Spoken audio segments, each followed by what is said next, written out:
Bienvenidos, amigos, and welcome back to another episode of More Live Diaries. Today we're going to talk to you about some tips when coming to Puerto Vallarta, Mexico. Yeah, so these are tips, small things or big things that we've just been writing down for you guys, stuff that you might already know, things that just might be helpful, and some things that might even keep you alive, believe it or not. Things we had to learn the hard way. So right now we're walking to a little coffee shop that we always drive by and we've been wanting to check out. This is near the Estadio Municipal, the stadium here. So we're gonna take you on the walk there and share some tips while we're walking. Let's go. As always, guys, if you enjoy the content, if you find any of this useful, please do consider subscribing. It does help us greatly and it motivates us to keep going. These tips is going to be a multi-part series, so we're going to share the 10 tips with you guys today, and we're going to keep putting these together for you guys. So let us know in the comments if there's anything that you guys can share with us in terms of tips if you've traveled here or if you do live here.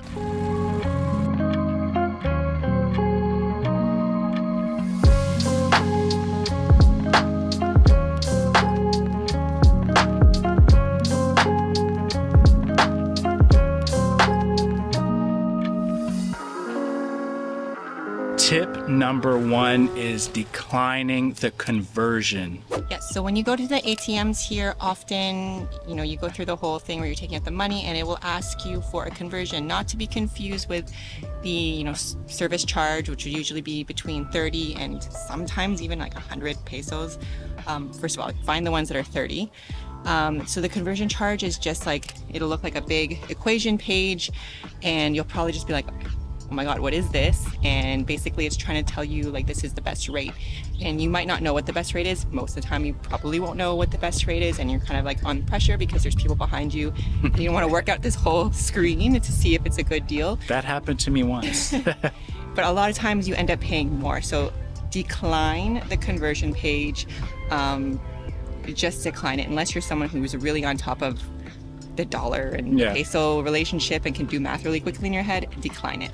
Yeah, so one time I went to the ATM, the fee was maybe like 40 or 50 pesos, and the conversion added another 40, 50 pesos to that amount. So just decline it, and that's the best option possible. A lot of the ATMs, if you don't speak any Spanish, you can put in English. So just click the English option. Once the conversion page comes up, hit that decline button. Well, it's the conversion page. There's just a lot of calculations and it's a different font than the rest of the screens. Yeah. Save money. Be smart. Decline. The second tip I'll share with you guys, and this is the one that might be a lifesaver, is the right of way. Who has the right of way? The pedestrians, the cars, the cyclists, the motorcyclists. And let me make this clear, the pedestrian never has the right of way here. So this is something that's different from Canada, probably the United States, where pedestrians think they can just cross the road at any moment and cars are gonna stop for them. This is not the case here. I'd say even at a green light where it's your turn to walk, at a stop sign where it's your turn to walk, wait before all the cars have stopped before even consider crossing, and make sure you're making eye contact with the car that's the closest to you, the one that would hit you, before crossing. So we often see tourists here that just cross the road because they think they have the right of way. That is not the case. It's very dangerous, and we've even seen people with their head down on their phone. Don't be that person. Don't be that person. We know that, a lot of people do that back home, but it is not a thing here. You will get hit, you will get hurt. Also to mention, it's like the turning lanes are different here. The intersections are there's a lot more going on, especially if you're from a smaller town or city and back home, and you obviously don't understand it. You don't know how to predict it. So just pay attention and make eye contact and make sure all the cars are stopped. The cars have the right of way. If they hit you, you'll be in serious trouble. If you hit the car, nothing's gonna happen. On the major roads here, there are bike lanes. I don't know where they fall in it, but don't seem to have any stops. So Yeah, stay out of the bike lanes. A lot of people walk in the bike lanes, a lot of people with strollers or big groups of people. not even just that Malecon one, like on the busy road, when you Yeah. think you've made it across the street, then there's a bike lane. So just make sure that no one's like speeding down there before you stop walking. And just stay off the bike lanes altogether.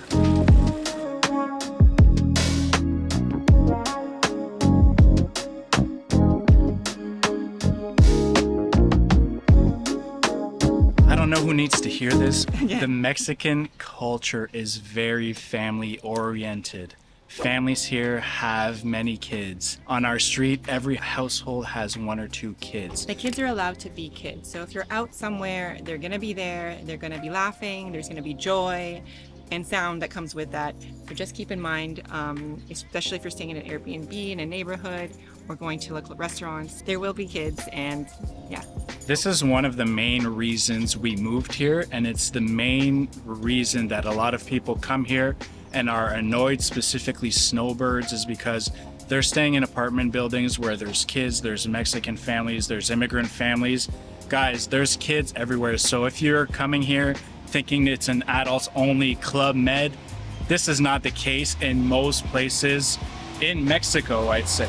Unless you are, in fact, at an adult-only place. Come here expecting there to be noise, expecting there to be kids, because that's the reality here. This is what we absolutely love about living here. It's the first thing that stood out to us once we crossed the border into Mexico, is just how stuff was tailored towards having kids, restaurants. There's a lot of pools everywhere. So again, if you don't like noise, if you don't like kids, make sure to look where you're staying at first to make sure that it's adults only.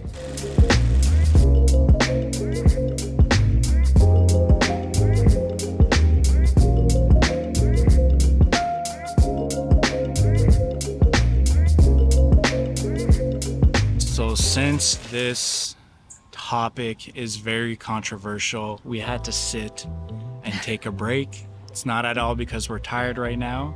The controversy needs to be addressed very seriously. Tipping in Mexico.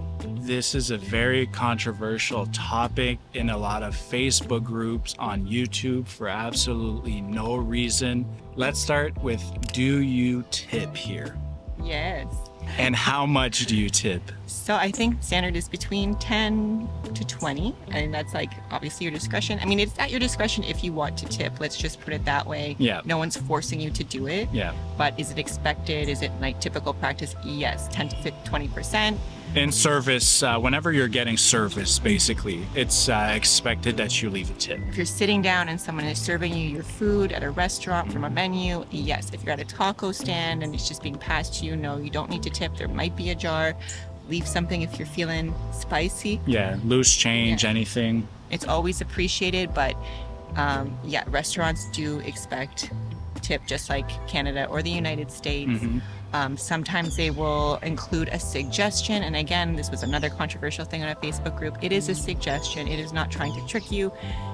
You don't have to leave that amount. They're just doing the math for you, Yeah. so you don't have to. If there is gratuity already included on your bill, that's illegal here, so it's not allowed. You can have your bill revised before you pay it. And another important thing to remember is try to always leave your tip in cash, even if you're paying card at a restaurant. Try to leave the tip in cash. That way, it's just easier for the server. And try to leave that in Mexican pesos as well, since Someone will have to go to the bank Yeah. and get the conversion and take time out of their day. They might lose money on that. I don't know.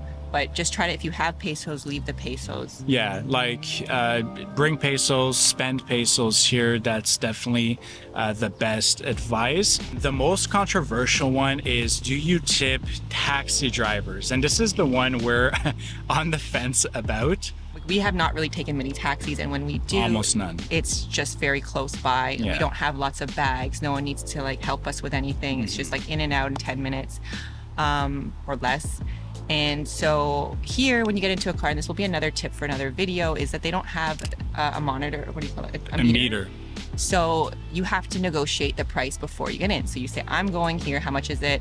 They'll tell you. So this is where I'm like, well, just tell me the price you want. Like if you want 80 pesos for this ride, you know, that's it. Like I'm gonna pay you 80 pesos. Or if you really want 100, then just say 100. In general, with not even just taxi drivers, if someone is naming their price, I don't see why you would tip them. I don't see why they wouldn't include the tip and just pocket, you know, what they want to pocket.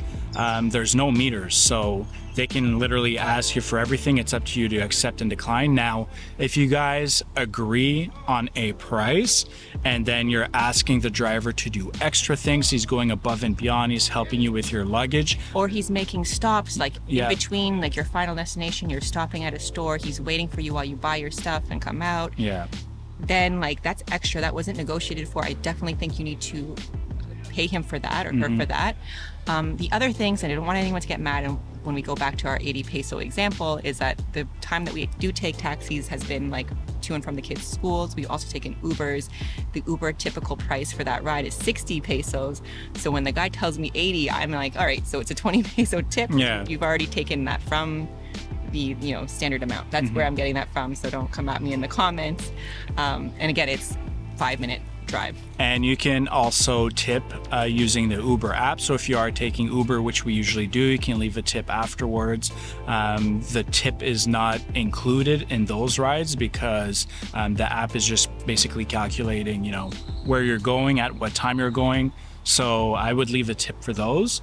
And other scenarios where I think it's really important to leave a tip is when there's baggers in a grocery store. You'll notice that they're all retiree aged baggers. They don't get paid by the grocery store. They don't earn anything else but tips. So you can leave loose change. It's up to you, your discretion, how much you're leaving. But again, just remember that they're not hired. They're not getting paid by the grocery store. So they're just counting on tips. And also the pension here is very, very low. So I think that this is a very important place to be generous if you want to feel generous.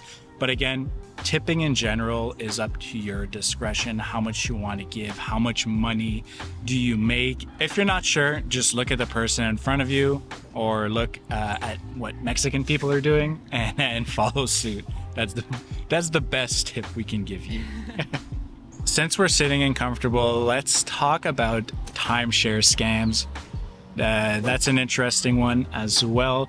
So you'll notice along the Malecon, there's a whole bunch people selling tours, or they're pretending to sell tours, and then they'll offer you a free tour if you sit through a presentation. Or a tequila shot. And they make this seem like, yeah, you just, have to go sit down for 45 minutes and then it's no big deal. You'll go swim with dolphins, or you'll go on a boat tour to see the whales. And if you have to sit through anything, if the tour is free, it is a timeshare scam. Yeah. And to be clear, everyone we've heard that has fallen for this in some way and participated in the presentation has told us, you can definitely say no, but they're going to make you feel very uncomfortable. Very aggressive sales tactic. They make you feel uncomfortable. At times, they'll just put you back in a taxi and send you. So if you're here for just 7 days, you've literally wasted like 4 or 5 hours just trying to deal with this thing. Again, if it's free, it's too good to be true. It's never free. You're either paying in your time or you're paying in your money. So I would just, save your time, just pay for the tour. Yeah, and the person that's either at the tequila shop or at the stand where they sell tours, to them, once they get you to sign up for this, their job is done. So they'll make it seem like, it's no big deal. You just go there, you sit through it. You don't want it, no big deal. You can still go do the tour or have the hotel free day pass. And it's never that once you're there, we've never heard of any good stories. So if you have one, drop it in a comment below. But we've heard that just going to these timeshare presentations has been nothing but a headache. And of course, like people under pressure just sign against their will. Like they don't care here. As long as you give that credit card over, that they've done their job at the end of the day. So just avoid these altogether. Again, like tours are paid here, nothing is free. So just pay for whatever tour you want to go on. Unless you do want a timeshare. And in that case, hey, take tell us about it. Take the tequila shot in that case and go to the presentation. If you're here for a timeshare, then make sure you get a good deal and a free thing out of it, because yeah, get a bunch of free things if you're going to be signing up to a timeshare. The world's your oyster. Yeah. The next one is restaurant prices. So there's a big fluctuation in prices depending on where you are, what kind of restaurant. So a lot of people, they just stick to eating at the Malecon and they wonder why their food is so expensive. This is like any tourist place that you go to. If you're in the town square, if you're on the Malecon, right along there, you're going to pay premium prices, not necessarily for premium food.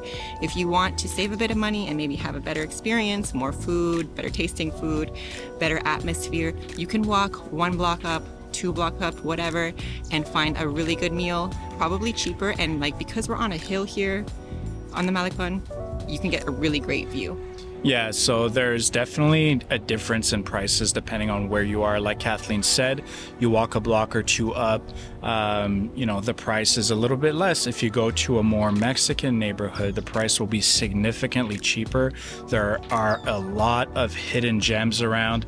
Versailles, there's some really good restaurants at affordable prices, and there are some at premium prices as well. But if you're just sticking to the Malecon or hotel zone, you're going to be spending a lot of money on average food. And don't get me wrong, there are some really good restaurants there as well, but if you're just going to a pub, you're going to be spending way too much. So look around. There's great Facebook groups. Foodie and PV is a great Facebook group. Foodie and PV. A lot of great recommendations have come from there. We've had some really, really good meals.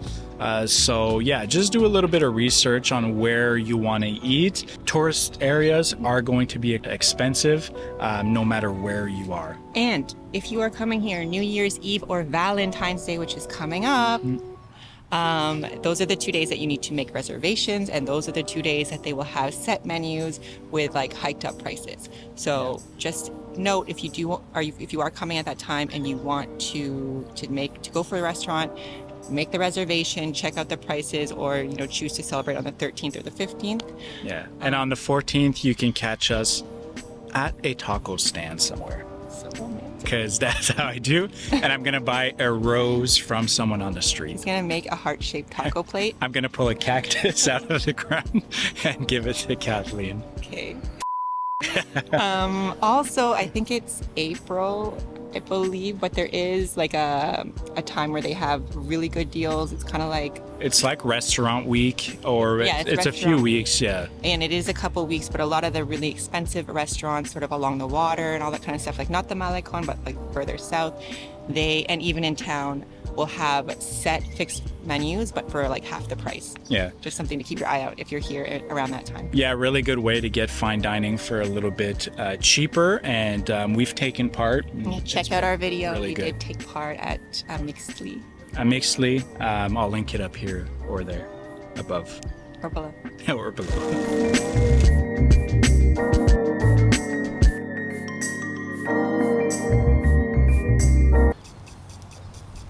All right, the next one is just a funny one. So my parents are in town right now, which is where we come up with some of these tips to put on the list, just because it's stuff that we have to tell them or remind them. And one of them is carts in parking lots. So Costco is the best example of this. There's nowhere to store your shopping cart, so people leave them in between cars, behind cars, on grass. You just kind of put it anywhere that's somewhat out of the way, and they have someone that comes around collecting them. Now, this is where this one is funny. That's grounds to fight someone where we're from if they're being disrespectful and they leave a cart close to your car, because the wind will push it and they'll bump your car. Yeah, this one took me a while to get used to. It still feels really weird just to abandon your cart somewhere, but that's what you're supposed to do. Yeah, this isn't everywhere. Some places do have designated cart areas where you bring it back, but a lot of places you just leave it and the guy will come around and pick it up. So at Costco, if someone leaves a cart close to your car, do not get mad. Don't drop your gloves. Yeah, don't let this ruin your experience. This is just how things are done at certain grocery stores or stores. There's carts everywhere. Just be careful and you'll be fine. This next one is probably one of our most important tips for you guys and for you guys to have a good experience if you're coming here, traveling, moving, passing through, it doesn't matter. Expect to speak some Spanish. Not everyone here speaks English. The polite, I'd say, and respectful thing would be if you walk in a business, if you approach someone, greet them in Spanish. Hola, buenos dias, buenas tardes, ¿cómo está? This is just a form of respect. People will receive you in a better fashion if you do, try to learn some Spanish. So whip out that Duolingo if you're old school, that English to Spanish dictionary, whatever you want, learn some basic words. And the reality is that not everyone speaks English, and you should expect that whenever you're approaching someone. And back to the greetings, it's like a very good icebreaker. Like if you don't have anything to say after that, at least you've shown that you're trying a little bit. And here in Mexico, saying those greetings like buenos dias, buenas tardes, buenas noches, buen provecho, which means Have a bon good appetit, meal. Yeah. have a good meal. These are things that are just always said and very well received, especially buen provecho. If you're going into a restaurant, they really like to. Yeah. And this is especially important if you are in a local style neighborhood.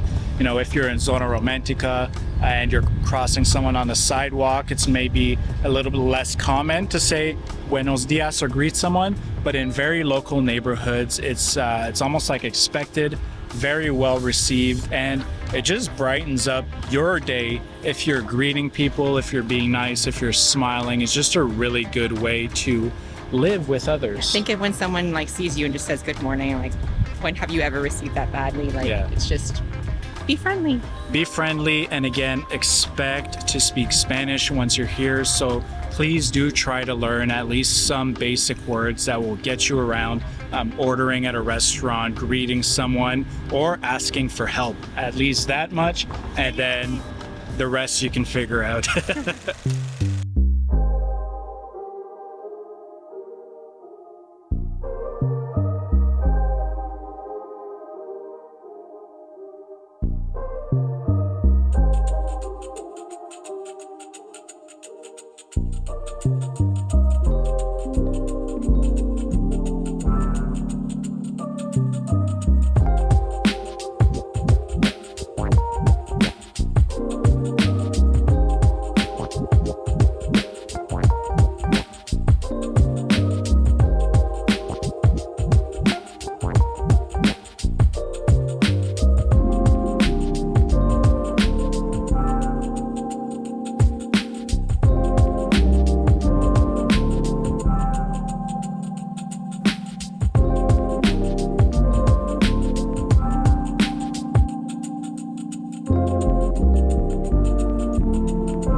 Guys, this next tip is a little bit of a funny one, and it's happened to us a couple of times. And this is when you order at a restaurant. If your meal comes with a little bowl-shaped rice and steamed vegetables, you are overpaying for your meal 100% of the time. This is not to say there's anything wrong with the rice or the vegetable medley. We're just saying that if it comes with that, I don't know what it is. It just seems that the price is a bit inflated for the main part of your plate. Every single time that we've had a meal and it's had this combination of rice and steamed vegetables, it has been below average and the price was above average. Every single time there's steamed vegetables with a little thing of rice beside it. Maybe you got the fried fish. Maybe you got the octopus. Who knows? Maybe even a steak. you're overpaying for your meal. And maybe you're there for the vegetable medley, but I'm telling you, Older folks like it. I know my parents love it. So big fans. maybe it's a retiree type of meal, but yeah, we've just found that the price is a little bit elevated, and Doles have been the contributing factors to that. The comorbidities, if you will. And if you really do like the vegetable medleys, if you go to a lot of the markets, even some of the tienditas, they sell like a pre-cut bag for you, and you can just steam them if you want. And Steam probably 30 pesos. Steam them at home, make rice at home, fry some fish at home. It's going to cost you 1/10 of the price that you will be paying at a mediocre restaurant for that. And the last one we have for you guys is keeping things fresh. I mean, your food. So because of the climate here, it's very, very humid, especially in the summer, and that tends to make things go bad faster, especially breads, cookies, anything like that. A lot of them also don't have preservatives, which is a good thing, but they don't last very long after you come home with them. So it's just one thing to keep in mind. Get airtight containers and Ziplocs. Certain things you just kind of have to keep in the fridge or the freezer if you want to keep them fresh. Yeah. And also with that, things that are packaged that have an expiry date, we find like back home, you can probably eat it a few days after the expiry date, like they're kind of too early. Yeah. Things here, like you might want to eat them a few days before the expiry date because things just tend to go bad quicker. Yeah, even a few days before the expiry date, bread or croissants, whatever it may be. Milk. That's just in our experience, so not sure if it's just us, but it has happened multiple times. We've spoken to other people that find the same thing, so expiry dates here, like, can probably push it to a few days after, but it's gonna taste a little funky. You probably push it to the expiry date. Yeah, like we don't mind. We'll eat it after normally. Like I'll pick around the mold. I don't even care. but here it's before the expiry date. I think it is just the humidity.